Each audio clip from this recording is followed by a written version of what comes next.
The Irving Transit Center can get busy with some passengers arriving and other passengers waiting to catch their buses. So far, it's been pretty good. At least most of the time. We talked with passengers who recall occasions when strangers have approached them asking for money.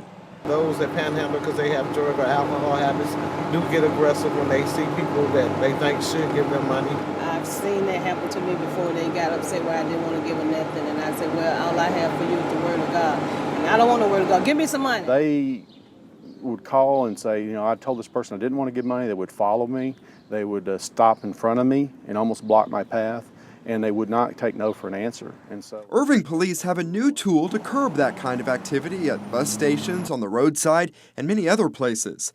The City Council passed a new ordinance addressing solicitation by panhandlers, charities, and businesses. this whole ordinance was passed as a result of citizen input. Over the last couple of years, we've had a number of complaints about people soliciting from the roads, and we've had a number of complaints about the aggressive solicitation, particularly at our transit stations and banking institutions.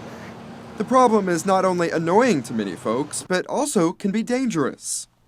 And these people were out in the roadways blocking traffic, and so we want to minimize that as best we could. One of our leading causing factors in collisions throughout the City of Irving is driver inattention, and we have a lot of distraction as motorists as we operate our motor vehicles throughout the city, and we don't need the people with the roadside banners and the dancing cartoon characters to kind of distract people even further that would cause more accidents.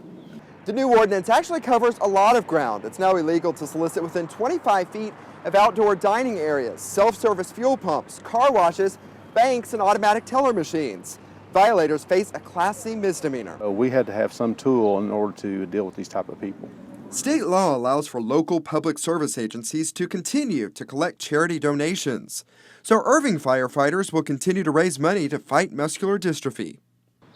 What the state government was trying to protect there was the MDA campaign, but more importantly is that public safety employees, we're used to working in the traffic. That's what we do each and every day, so we know how to do that a little more safely than your average citizen. While this type of advertising is barred from roadsides, the First Amendment protects what people do on their own property, so do not expect it to go away altogether. If they want to conduct that type of advertisement on their private property, we really can't address that from this particular ordinance. Now, they may be in violation of the sign ordinance that our code enforcement people may be looking at them for that, but this ordinance will not address that issue. Another part of the ordinance addresses handbills, specifically the ones placed under your windshield in parking lots. And that has to do with kind of an aesthetic standpoint and a litter abatement type issue.